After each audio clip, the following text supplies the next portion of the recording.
we go. We are back. It's July. It is really heating up out there. Last week, our overall company numbers, we had 516 installs, which is pretty great. Wow.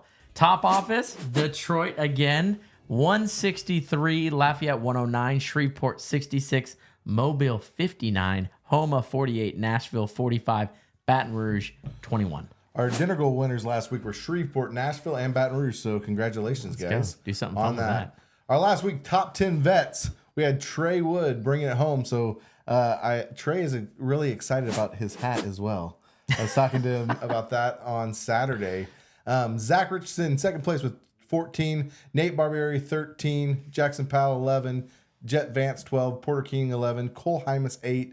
Jacob P. with 8. Matt Larson with 7. And Derek Crapo with 8. So great week on the top 10 vets last week. Yeah, that's exciting. I'm excited to see Jacob in there. Top 10 rookies. Isaac Meyer with 12. Cody Rhodes with 10. Austin McMahon with 9. Aiden Engel with 8. He's only been out there a couple of weeks. Chris Perdomo with 7. Cameron Walsh with 8. Jake Crapo with 7. Tyler Kemp with 6. Riley Sutton with 6. And Nathan Spears rounding off with 5. Yeah, I know Austin was working really hard this week. He wanted to be up there, and he got number 3, so congratulations. For the month of June, overall, our company had 2,255 installs. So we passed 7,000 last week, so we are rolling. 2255. That is a big number. I bet you money now, though, we break it in July with Top Shot coming. Top Shot coming. I think everyone's pretty stoked to win those guns. Yeah, it'll be good. Top 10 vets for the month. Trey Wood took it number 1. Took it number 1 with 49. Zach Richardson with 43. I know he was a little upset about that. Ron with 42. Cole Hymas with 38. Ian Meyer with 42. Jackson Powell with 34. Managing that huge office is awesome. Jet Vance with 35. Brian Davis with 31. Cameron Haslauer with 30. And Matt Nugent with 27. Yeah, and our top 10 rookies on the month of June. Isaac Meyer took number 1 spot with 37. That's some vet numbers right there. That's huge. 37. Riley Sutton with 31. Tyler Kemp with 31. Jude Torres with 28. Brian Meyer with 27. Grant Clements, 25. Cody Rhodes, 26. Kim Bellini, and he got married, 24. Cameron Walsh, 22. And Malachi Sanders rounding out the top 10 with 21. Go. You know, they say you can't teach an old dog new tricks, but Isaac might have to go teach his dad a few things. Yeah, they are 10 away. They're rolling. That's wild. Congrats. Competition-wise, our favorite, well, I say our favorite competition, but sing-off's actually my favorite. You say that every time. Every competition I say. We have Top Shot 2025.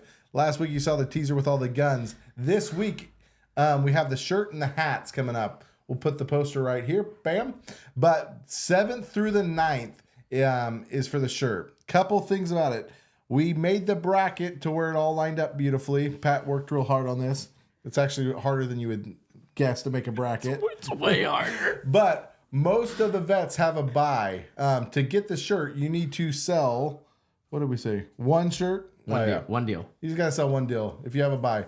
And then after, so round 1 through 3, you just have to have one. After round 3, say you and the other guy bagel, we need $100 MMR to get the prize. Yeah, so you could sell one deal, one finance deal at $105, and you move on and get the prize. Yeah. So, but if you sold one at 74, you would move on but not get the prize. Not get the prize. Once you hit the guns and stuff. So 7th through the 9th is a shirt. 10th through the 12th is the hat this week.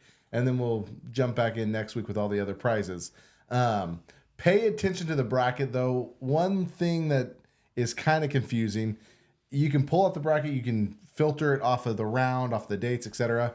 The loser's bracket, it's a double elimination tournament. So if you lose, you're going to drop down to the loser's bracket. Those dates will be a little bit different. So in the meetings, make sure you're paying attention. Sometimes in the loser bracket, it's 2 days. Sometimes it's only 1 day, because those rounds have to catch up to the winner's bracket. And then remember, you only get the prize if you're in the winner's bracket, but for the winner of the loser's bracket will come back in and still have a chance to compete for the AR-10. Which has happened twice since I've worked with you. So yeah, which is awesome. So don't give up on that. We will be posting the rules. Managers are going to be going over the rules. There's some pretty detailed rules with this, as we've had this competition before, because the stakes are so high. People do some pretty crazy stuff. So rules are typically only implemented because someone has done something crazy before. Yeah. And all the rules will be posted. So, Fourth of July incentive. Did you already go over that? we had a ton of people earn it. Oh my gosh, Pat sent the list out. I'm like, we'll never financially recover from this. Yeah. No, great 2 days for the 4th of July, 4th and 5th. Congrats on going out and working hard. Hopefully everybody had some fun, was able to do some firecrackers. We're going to post a video of what not to do right here. Got this footage from an apartment complex. Everybody's shooting itself. It's shooting each other.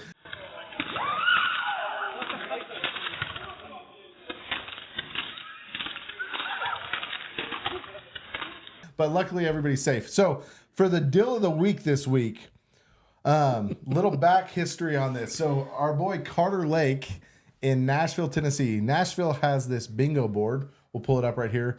I don't even know what the prize is for, but if you sell someone, you get to mark it off. And he was missing, sell someone with a Kia Soul to complete his bingo. This is crazy. And so here he found someone in the neighborhood, got their number from the neighbors.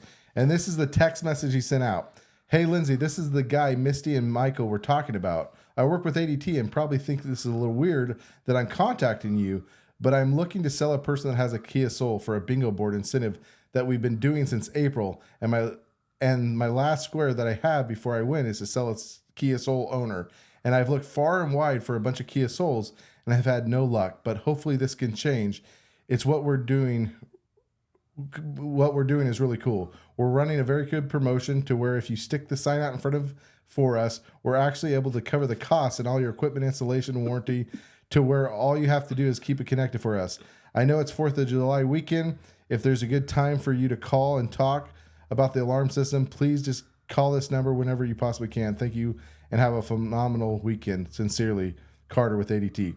And then he sent the bingo board, which I don't recommend because I'm sure she was looking at this going, lesbian, beard longer than 4 inches, someone with a motorcycle. But hats off to Carter for going out, being confident, and selling that Kia Soul. So when I heard that this week, I just thought that was the funniest story ever. You can really get people bought in. So that's what I think the lesson to learn on the deal of the week. I can't tell you how many people changed their mind, not so much that they were going to do it, but that they were going to do it like that day. But I brought up the competition very early on. Hey, I'm in a competition. Can you help me? And naturally, when people hear that, they don't shy away from it. They're like, what do you need? And I'm like, I got to talk to you. I've been trying to get a hold of you for a while. We're in this competition. I literally could win an AR-15 or I could win whatever it is that week. And they're like, oh, okay, what do I got to do? Let me step inside and I'll show you. That was my pitch during competition sometimes. Yeah, office to office competition. Hey, we're really trying to beat this office over here. Well, that got wild.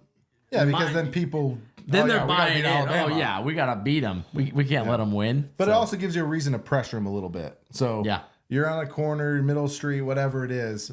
Use the competition to your advantage this month with the brackets. Hey, today for our pro spotlight, we have one of my favorite reps of all time, Nate Barbieri, with us. Welcome to the podcast, Nate. Thank you, bro. I think Brad tells everyone that before they go on air, but I'll take it. No, not everybody. I don't think he says favorite.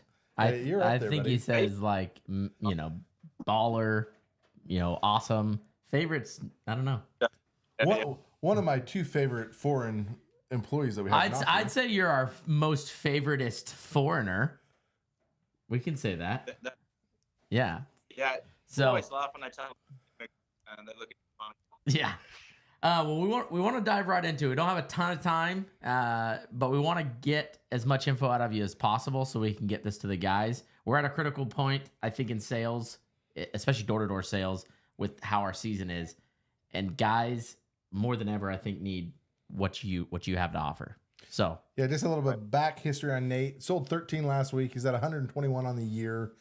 Consistently sells over 200 every single year. He was a top his first year in the United States. He's a native of Australian. Has a beautiful family. He's a stud bodybuilder. Yeah. So many good things. So if you don't know Nate, he is very dedicated, hardworking, and great. I got to be your manager, so like I know a little bit about you, a lot. and Yeah. you're carrying a cooler with your meal prep, you're doing your show prep, then you're carrying your cooler from house to house practically, focused on that. You had a million things going on. You're coming from Australia, trying to become a citizen. You had a million things going on and somehow stayed focused. How did you do that? And what can these guys do? I think that's a really awesome question. I talked with someone from the team about this last night, and like having an identity that's like bigger than the doors, but you the doors to get you to where you want to go. So, like for example, when I was doing that stuff in that rookie year when you were the GM, Dan, and obviously trying to be a good husband, trying to move to a different country, get yourself set up with whatever bank accounts, and adjusting to a new job, but above that, like if you have your faith and your identity as being a husband, and like a lot of things that are outside of the job, that your identity isn't just tied to a commission check each week, but you can use the job to make you better in all of those other realms. It allows you to stay more consistent because who you are doesn't change from week to week based on how many sales you have or how much commission you're bringing in. Who you are is much greater than that, but the job is the vehicle to make you better in all those areas. Like I always say, like faith, family, finance, and fitness, and the job can help you in all four of those areas. But if you're just relegating the job to only finance, then it's very hard to stay, because it changes a lot. Like you can't control who's going to open that door.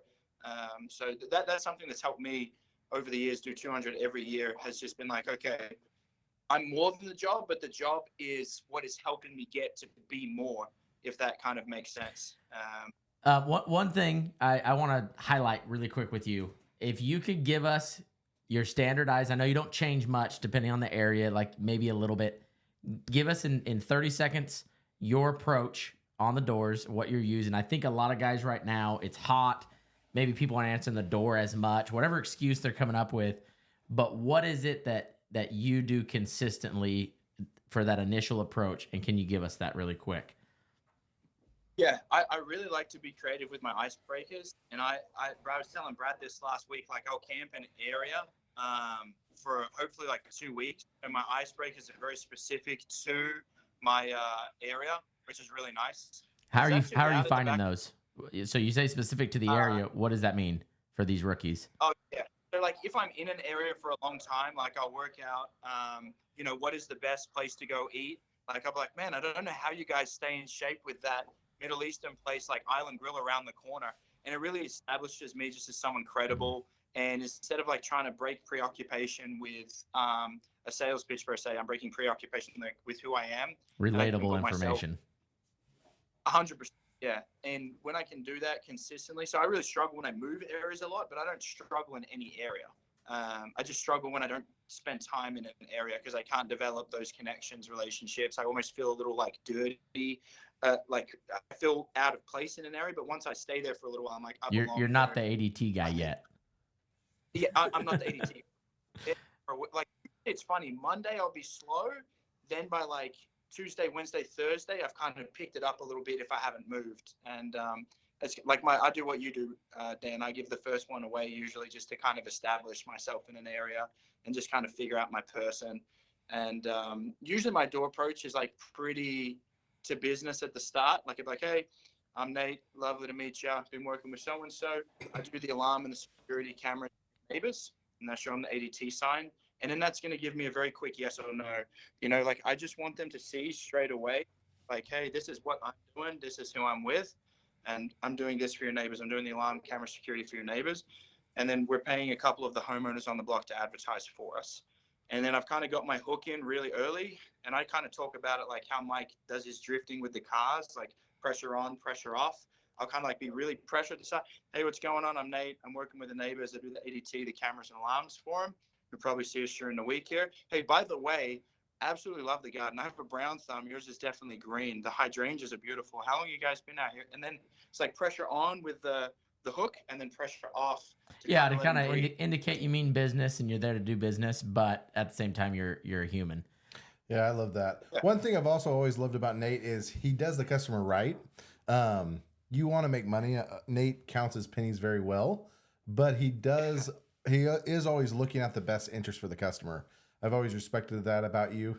You want to make sure the install is done properly, the customer's taken care of to where they enjoy the alarm. And you have wonderful attrition. Last year, he did over 200 accounts. He only had 6% attrition. He does a great job of, he can call a customer and say, hey, pay your bill, and they'll actually listen to him. So my question I had for you is, if you could start all over, what do you wish you knew your first and second year that you know now? That's such an awesome. My first year, I feel like was such a blast. Like I realized there was so much more I could have had with the knowledge that I have now. And Dan said this, it's like when you read the Bible, you read certain truths, and then as you get older and have more life experience, those truths like become reality. Yeah. Become your reality. And I'm looking back on things Dan said when he was my manager, like, treat this like a job and it will pay you like a job. And at the time I was like, yeah, of course, duh. And then like now, 4 years later, I'm like, of course, duh. And it just hits differently. So what I would tell myself is to study the material harder so that you can get through that learning phase quicker. And I did do that by knocking by myself for 10 weeks before my first summer, which was hard, and I learned a lot of stuff. But even still, like I got to the end of my first summer having sold over 200 accounts. And I was like, man, I still have so much more I need to learn and know. And if you can just apply yourself to your craft, just like with anything, input equals output. So if you put more in, you get more out. And I coasted a little bit, and so I regret that. I didn't stay for the 2 weeks of the extension, extra 2 weeks, and I regret that. So what I would say to all the rookies is just give it absolutely everything you have. Make this season the season that you're in, and just give it everything. And what you put in will be directly proportional to what you get out. And if you coast, your paycheck will reflect that. Stay for the extension, knock the hours, knock late. And I wish I had just done like a little bit more. There was probably like an extra 5 or 10% that I could have given. And I'm just like, man, like. I don't think there was ever a summer driving back home, or for you flying or whatever. I don't think there was ever a summer I was like, man, I gave everything. Like there was. And I was always like, I could have worked a little harder. I could have stayed out a little longer on the Saturday or something like that. And because of those pay jumps, like you do end up even though you're always been in the top tier pay scales, you probably still have that same feeling. Like I had a little bit more in the tank.